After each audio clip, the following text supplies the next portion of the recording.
Here's a question.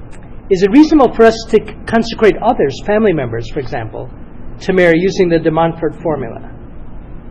It seems that the de Montfort formula is mostly about self-abandonment to marry. And that's right, we can't really do it because the whole point of the consecration is that we give ourselves to her, and thus all of our things, our lives, our possessions, our merits, our virtues, and so we can't do that for somebody else. We can, in the sense, sure, all of our children are. Obviously, we have to give her our family life, but we can't consecrate somebody else to her because it's a personal thing. Does that make sense? It does, but I'm thinking about the Pope consecrating Russia. Right. That's not the same as this. In other words, so when we publicly consecrate, say, our house, that's a sign that we're going to put ourselves under her protection through our voluntary, through doing what we were talking about. In other words, considering her to be the mistress of the house and so forth. And we can't really do that for somebody else. But it's beautiful when not just an individual does it. It's beautiful when a family does it. Right? So that's when you enthrone the Sacred Heart or throne Our Lady as the queen of the whole family. That's a beautiful thing.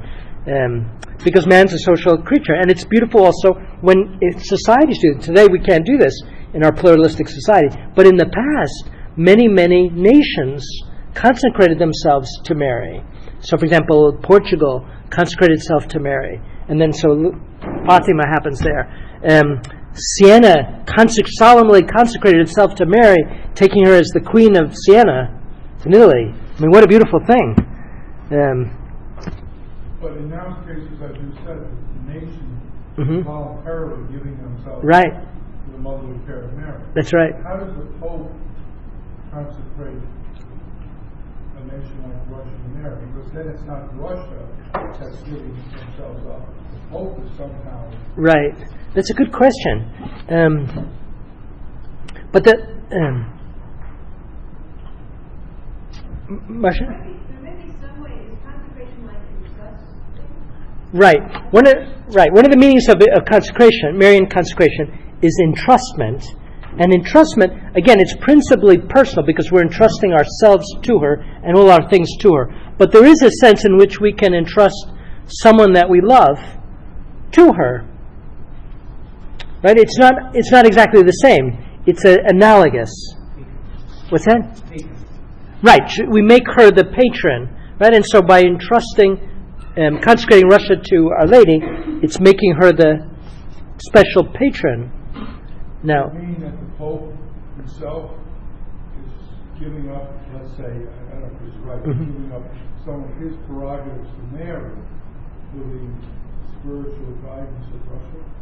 In other words, if he's the vicar of Christ, even for Russia, even for peoples that don't know who he is. Right.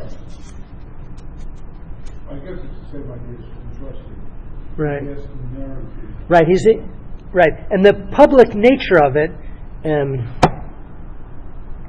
is what's beautiful about it. In other words, in our society, with the secularization of society, people more and more see religion as something purely private, as something that we do in the privacy of the home, and we better not bring it into the public square. And that's contrary to the very nature of religion and man's duties to God, because man's a social creature, and God's the author not just of souls, but of societies. And so it's very beautiful when we do this kind of consecration in a more public way. So the family, but society, that's fantastic. And of course, the forces of secularism hate it and oppose that type of public recognition of Christ and of Mary. And so it's a very beautiful and necessary thing in our times. And it's a way of showing her motherly concern. And a mother is especially concerned of children that are more imperiled. right, that are more in need and danger. Well, by asking for the consecration of Russia, when she did in 1917, those were her children, and they were in tremendous danger in the summer of 1917 and October of 1917, 1 month before the Communist Revolution. Right? And so asking for that consecration was a way of showing that she's their mother, even in what seems like they're being abandoned by God's providence. That's why we have to watch who you vote for, because their president will appoint a Supreme Court justice, and as time goes on, Sure. secularize the entire nation. Right, absolutely. And if, and they have a lifetime appointment, Mm-hmm. people vote, they really need to know what this Right, woman or man are about. They didn't put out of office, the Supreme Court justices are not. right. And they will tilt the court. Mm-hmm. Right, we tend to think too much, and when we vote, Americans in general, simply about economics, no? And there's so many other concerns.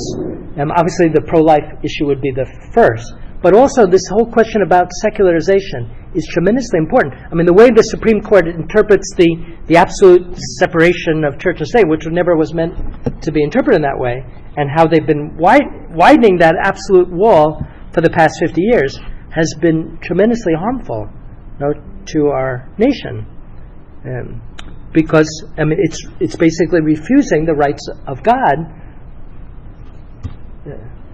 from society. You were mentioning of consecration like of Russia, to a mother who would naturally have a heart for children in need. Well, I guess in a smaller setting, it might be the same thing that a parent would do with a child who was, say, wandering off in a Right. direction. Right. It was the mother as well, right? Right, absolutely. It's not exactly them doing it, but somebody Right, else did that's it. right. They have some authority, right? As a parent, you have some residual authority. Right. Excellent. And so that's an abstract question, by the way. No, it's an excellent point. The goal, the best thing, what we want, our goal is that every person does it personally. But in the absence of that, like take Russia, right? It's a beautiful thing that Russia be consecrated before entering this unbelievable crucible, this unbelievable trial that we can't imagine for 70 years. And at the midst of it, and that she'll bring about good effects from that, even though they didn't participate in the initial. Right, that's right. And so look what happened. John Paul II finally consecrates, and some few years later, the Berlin Wall falls, and unbelievable things happen that nobody could have expected. And so we shouldn't. Our Lady's intervention was very evident in that. Well, if that happens on the global scale, obviously it can happen on the familial scale, right? And so, sure, we want our children to consecrate themselves, but if they're wandered from the faith, well, what a beautiful thing it is for us to consecrate them in that way. It's analogous. It's not the same, but it should lead to that, we hope. So I think that's a beautiful idea. With regard to the people entrusting their lives to the Blessed Mother, I just read the article today, not the complete article, but in 3 days, in the last few weeks, on the feast of Our Lady of Guadalupe, 6 million Mexican people went to the Basilica of Guadalupe in Mexico over 3 days. 6 million people in 3 days. I just read that today. In pilgrimage. Yeah, Right. Yeah. They said even if they don't believe so much in Right. Catholicism, they're still devotees of Guadalupe. Right. It's incredible. When we lived in Argentina, near the Marian Shrine in Argentina, it's Our Lady of Luján, and every year there was a pilgrimage from Buenos Aires to Luján, which is 40 miles, and so people walk all day and all night, and they end up in Luján at 5 in the morning or so, and there's a big mass out there. 2 million people did this. I didn't dare to do it. I didn't think I'd make it. And my seminarians did it, and they limped into class the next day like they were 99 years old. 2 million, I mean, it's incredible. And yes, so even though people aren't practicing their faith as they should be, that Marian devotion will help them, their souls to be saved and the society to remain Christian. Yeah. Another question. If Mary's suffering as foretold by Simeon was about Jesus, how is it that she suffers for our sins? Is it a spiritual suffering, being a spiritual mother? That's a fantastic question. Is it a spiritual suffering, being a spiritual mother? For us, absolutely. Right? And we can't, that's an unbelievable understatement. To be a spiritual mother, for us,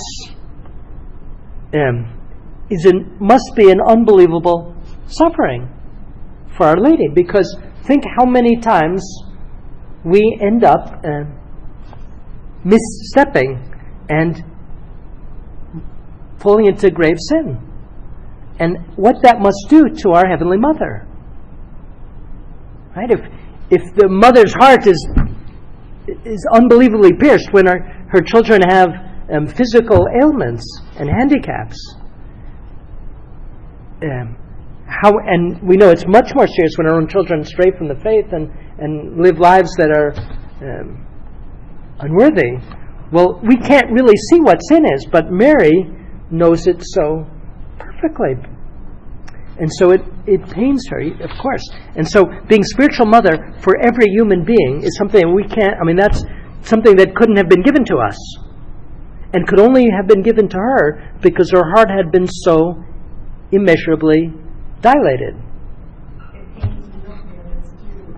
Their children, and the priest will say today, when they're preparing somebody for marriage, I hope they're not cohabitating. And that is what's going on out there. Sure. And then, Yeah. it needs to be reversed. Right. But really, Right. And people, they find that out when they have children, because they don't want their kids to do what they did. And so, that maternal love is it's the most beautiful thing on earth. But it's so beautiful precisely because it's so painful for a mother, that love. Can you explain again? I think you did it in an earlier lecture, I don't remember.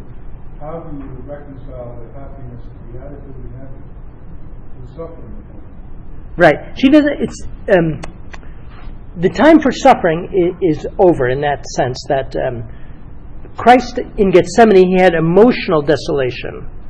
He doesn't have that anymore, and the same thing would go for Mary. She doesn't have emotional desolation today, but the cause of, in other words, the love is not diminished by having the beatific vision, and when those whom one loves are in peril, well then she can't, the blessed in heaven can't undergo emotional suffering as we undergo today.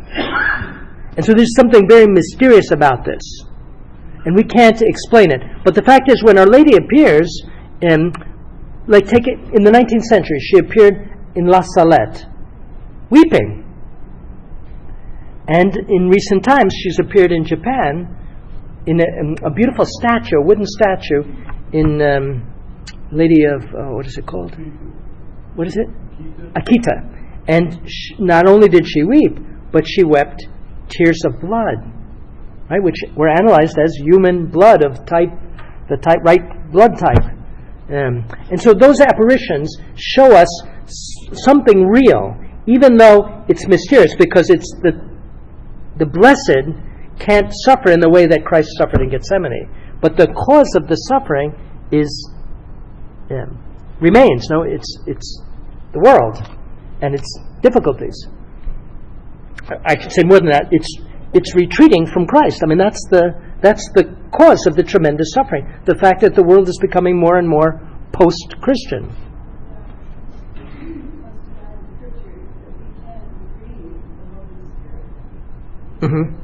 Right. Again, this is totally mysterious, and we can't. We have to leave how to understand that really for the beatific vision. But we can't say, well, because she's in glory, she no longer cares about her children. Obviously, it's the exact opposite. By being in glory, she can love more perfectly still. We're talking about sorrow. There's some kind of sorrow in God because of the love of God. Right. In God, right. So this is too difficult for us, but let me just, the principles would be this, that in God there's everything perfect without any limitation. Okay, and so we want to take away from Him anything imperfect. So obviously any change has to be, so God doesn't change. He doesn't change as a result of He's eternal. But, love obviously is the most perfect, and so God has perfect love, but it's an intrinsic part of love to grieve over what afflicts the loved one and endangers the loved one. And so in God, it would seem, there would be something that corresponds to that in a supreme way, but not in time, something eternal that corresponds to that. That's translated here into this world by the Sacred Heart of Jesus. Jesus' Sacred Heart represents that mystery in God. And we can't understand it. And Mary likewise participates it in a supreme way, as participating in it more than all the other blessed because of her greater union with God. And I think that's the best we can do with this. Any other questions? Mm-hmm. You can be heaven and a relative doesn't. Right. That's different. That's a mystery. It's absolutely a mystery. But it's different to this extent that in heaven, all the blessed are in perfect conformity with the will of God, and we see everything as God sees it. And that means we see it as